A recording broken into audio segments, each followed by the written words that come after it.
à tous et merci de nous retrouver sur Monaco Info. Voici les titres que nous développerons dans cette nouvelle édition. Nous débuterons ce journal en poussant les portes de la cour d'honneur du Palais Princier où d'importants travaux de restauration sont en cours. Premier bilan d'étape pour le défi solidaire de l'administration Babylone. Focus sur la création d'un tout nouveau centre de soins pour les tortues marines au musée océanographique. Et finalement, nous nous pencherons sur le nouveau partenariat qui lie les ballets de Monte-Carlo et les élèves du pavillon Bosio. L'an passé, nous avions suivi la première tranche du délicat chantier mené dans la cour d'honneur du Palais Princier. Après un premier travail de restauration et de restitution, les équipes poursuivent leur mission depuis l'hiver dernier. Les opérations sont extrêmement minutieuses. Un reportage de Patricia Navarro et Sylvain Péroumal. Le coup de pinceau est fin et régulier. Les couleurs des pigments illuminent la table de travail. C'est perché à plusieurs mètres de hauteur que les restauratrices de la cour d'honneur du Palais Princier poursuivent avec la plus grande des patiences et une passion qui ne se dément pas, les travaux d'art engagés depuis plusieurs mois maintenant. Après une première phase qui a consisté à redonner leur éclat à deux façades de la cour, il s'agit maintenant de se concentrer sur les voûtes de la galerie Hercule où de véritables petits trésors historiques, des vestiges de la Renaissance sont apparus. Nous avons engagé des travaux de restauration qui nous permettent d'éliminer tous les repeints et tous les rajouts tardifs pour retrouver en fait la composition originale de la Renaissance que l'on date du XVIe siècle. On est ici en face d'une composition ou d'une peinture, d'un ensemble en fait de peintures à fresque qui est certainement l'œuvre des plus grands peintres génois de la Renaissance tardive. Et donc cela nous rappelle aussi que l'ensemble monumental que représente le Palais Princier est un palais de la Renaissance et non plus une forteresse médiévale comme c'était le cas encore au XVe siècle. Donc on se trouve ici, grâce à ces peintures, à redécouvrir en fait cette période majeure de transformation de cette ancienne forteresse médiévale qui devient un magnifique palais de la Renaissance, un palais qui sans doute peut rivaliser avec certains des plus beaux palais de Gênes. Et pour restituer le travail de ces artistes d'une époque si lointaine, plusieurs équipes se relaient. Tous ces spécialistes sont issus pour certains ou enseignent pour d'autres à la réputée École d'Avignon. On peut dire que c'est la chance de ma vie. C'est un chantier tellement prestigieux et tellement important que forcément c'est un rêve qui se réalise. En fait, on se met dans la peau, on essaye de comprendre la facture des artistes de l'époque. Donc on est comme au XVIe siècle et on essaye de se mettre dans leur peau et de suivre leurs gestes et de reconstituer leurs gestes. Et donc c'est passionnant à ce niveau-là. À petits coups de pinceau, Lorraine reproduit la technique du trateggio. Ces petits traits permettent de se raccorder à l'existant. De près, on perçoit le jeu du pinceau, mais de loin, l'œil ne voit plus les traits. Il est fait appel à plusieurs autres techniques pour mener à bien les travaux de restauration. Première étape, dégager et nettoyer les parties sur lesquelles il va falloir intervenir. Pour cela, les restaurateurs utilisent du papier japon et de la pulpe de papier. Donc on applique cette papier pulpe pour trois raisons. Donc au premier, ça facilite le dégagement, ça ramollit le repas et on peut plus facilement enlever avec le scalpel mécaniquement. Deuxième méthode, en même temps, ça enlève les saletés. Donc quand l'eau déminéralisée évapore, ça aspire la saleté et aussi des sels. Donc troisième raison, c'est le dessalement. Donc c'est la raison de l'application de papier pulpe. Et le papier japon, c'est vraiment à la fin pour dépoussiérage. C'est le même effet, c'est appliqué avec l'eau déminéralisée. Et quand l'eau évapore, ça prend le poussière avec et la poussière s'absorbe dans le papier. Tout est donc refait à l'identique et le réalisme de certaines parties est impressionnant, à l'image de ces marbres qui sont peints. Le marbre est une écriture, donc il faut apprendre les codes. C'est comme un alphabet. Lorsqu'on connaît les codes, on peut interpréter n'importe quel marbre. Et l'utilité de l'utilisation du marbre, c'est grâce à sa richesse de couleurs qui permet des encadrements, des mises en valeur. Voilà. Donc c'est une écriture. C'est vraiment très codifié. Donc c'est très, très amusant de voir que dans n'importe quel marbre, on retrouve toujours le même vocabulaire. Donc le vocabulaire, c'est ce qu'on appelle des cailloux, ce sont les vides. C'est aussi un apprentissage extrêmement intéressant parce qu'on apprend à travailler avec les vides et les pleins, comme dans la peinture chinoise, c'est-à-dire que tout compte. C'est-à-dire qu'il y a le positif, qui est la veine, qui sont les traces, et les espaces vides qui sont entre les veines. À la faveur de l'été, les travaux dans la cour d'honneur marqueront une pause. La chaleur n'est en effet pas compatible avec ces techniques, mais les opérations reprendront dès le mois de septembre pour achever la restauration de la galerie Hercule. Nous vous en avons déjà parlé sur notre antenne, le défi solidaire de l'administration Babylone est en marche. Son but, voter pour des projets à travers le monde qui pourront bénéficier de microcrédits alloués par le gouvernement. Retour sur ce premier bilan d'étape avec Fabien Bonilla. La direction de la coopération internationale et Babylone, spécialisée dans les microcrédits en ligne, ont sélectionné 71 projets de micro-entrepreneurs provenant de 9 pays en développement, à des petits crédits de 400 à 500 euros en moyenne, pour réparer une camionnette qui est un outil de travail, acheter quelques chèvres pour une petite production de fromage, ou encore acheter du tissu pour la confection de vêtements. Voici quelques exemples au hasard. Tous les fonctionnaires et agents de l'État disposant d'une adresse mail se terminant par gouv.mc sont appelés à voter pour 3 d'entre eux, leurs favoris. Les projets qui recueilleront le plus de suffrages seront entièrement financés par la direction de la coopération internationale pour un montant de 23 000 euros la première année, 100 000 euros au total sur 3 ans. Près de 600 personnes ont déjà voté, une initiative qui dans les services a l'air de séduire. Moi, j'ai trouvé que c'était une idée fantastique, puisque tout le monde connaît plus ou moins la direction de la coopération internationale, mais concrètement, on ne sait pas très bien ce qu'ils font, ce qu'ils financent, quel type de projet ils voient passer. Et là, c'était une occasion pour nous de découvrir vraiment ce qu'ils financent, ce qu'ils font, et de se sentir impliqués, puisque on a pu découvrir par nous-mêmes les besoins et les populations qui pouvaient bénéficier de leur aide. Les personnes qui m'en ont parlé, qui ont pu, je dirais, déjà tester et mettre en œuvre, je dirais, les 3 votes, ont été un petit peu... C'était une découverte pour eux. Une découverte effectivement, de ce que tout à l'heure je vous disais, c'est qu'effectivement, il y a des gens dans le besoin qui, des fois, ne demandent pas grand-chose, pour pouvoir justement continuer et peut-être prospérer un peu plus, mais pas pour s'enrichir, mais surtout pour survivre. Les votes sont ouverts depuis le 1er juin et ce jusqu'au 30 juin. Il reste moins de 2 semaines aux fonctionnaires et agents de l'État pour choisir leur projet favori. L'occasion de faire un bilan à mi-parcours.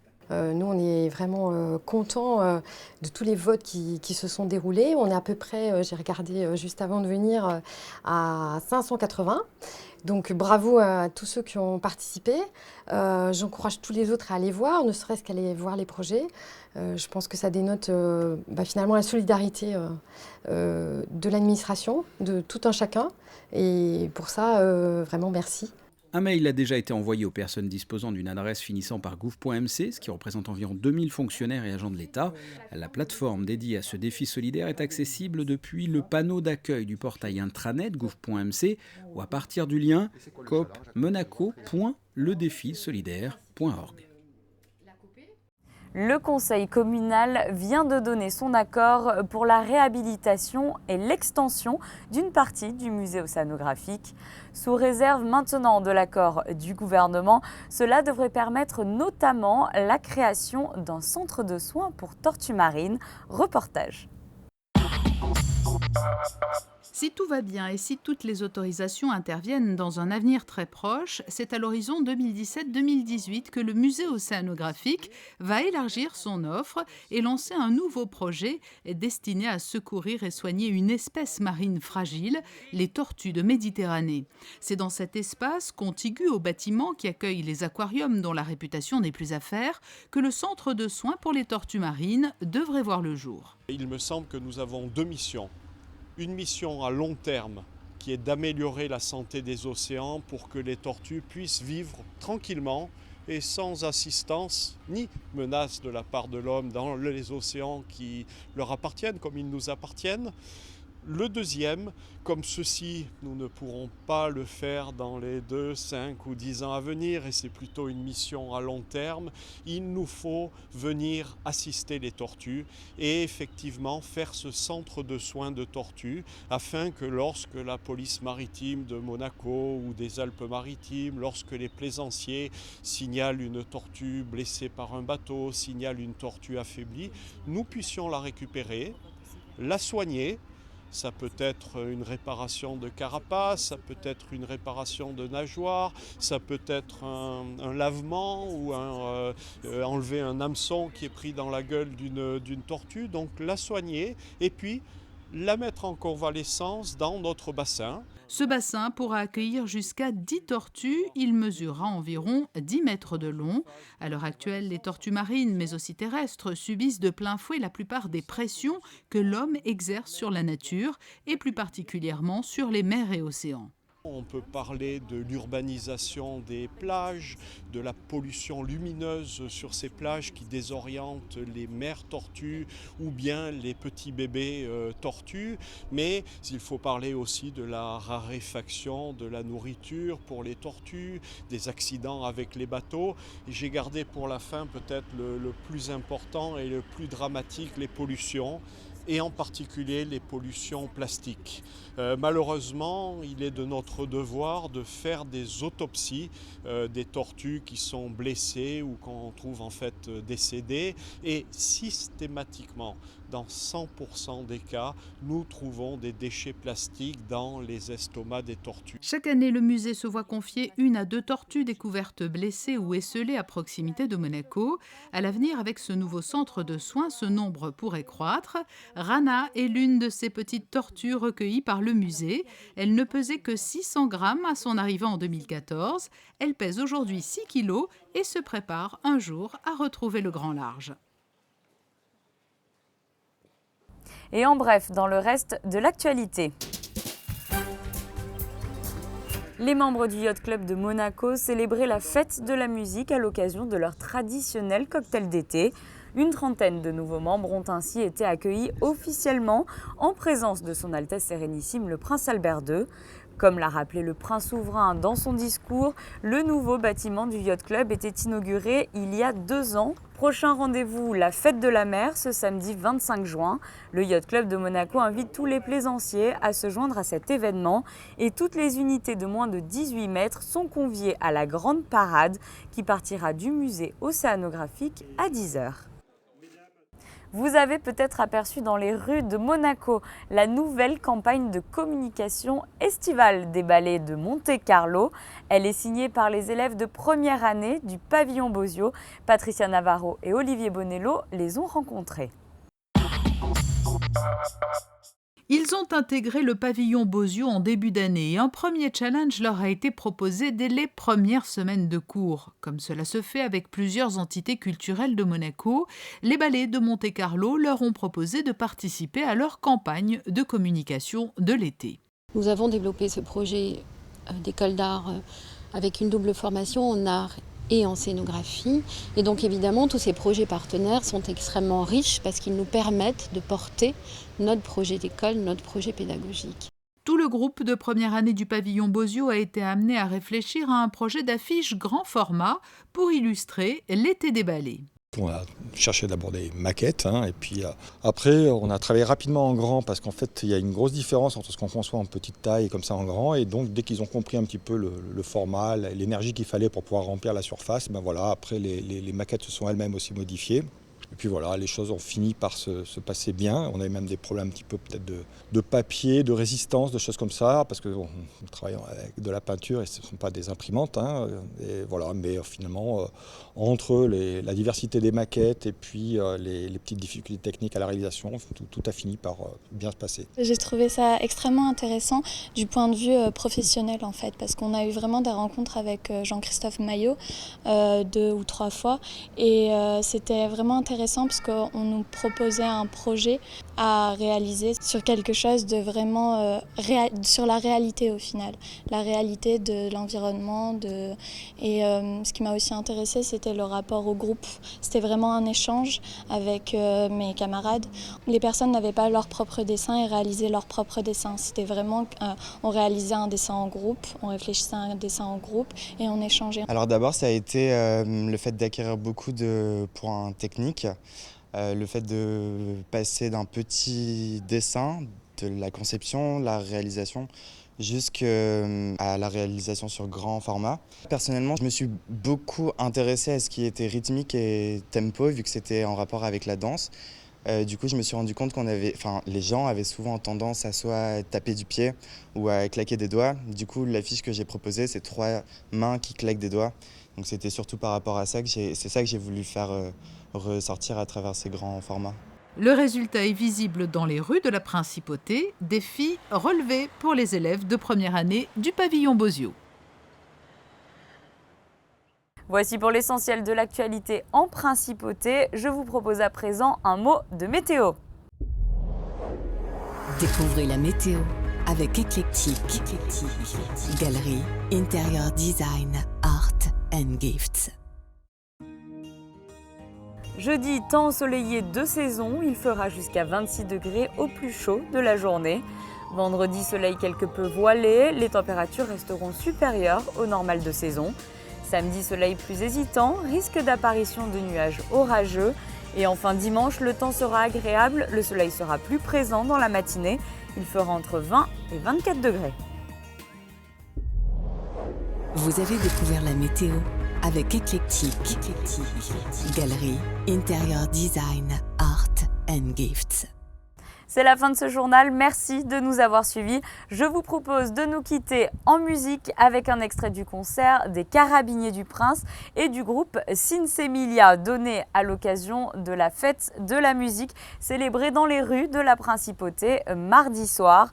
Vous pourrez d'ailleurs retrouver le tout nouveau numéro de Backstage spécial fête de la musique samedi à partir de 21h.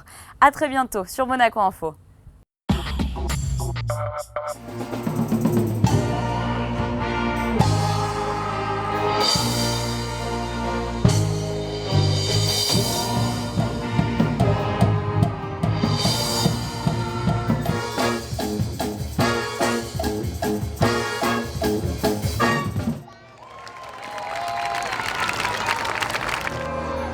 Oh, la belle vie, sans amour, sans souci, sans problème.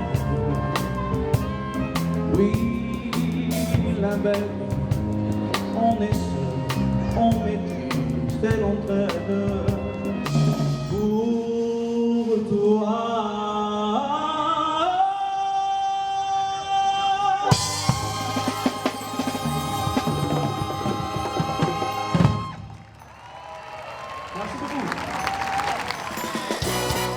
Monaco, est-ce que t'es chaud?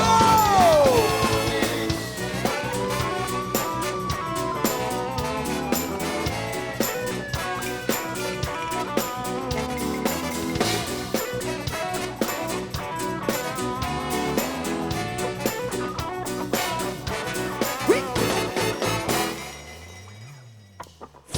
Tous ces dirigeants qui s'en foutent, foutaise qu'on nous sert en retour. Tournons les pages et les talons. Nos feux, on ne fera pas longtemps. Tant pis, profitons jusqu'au boutiste de la connerie. Rions tant qu'il est encore temps. Tant qu'à faire semblant, faisons bien.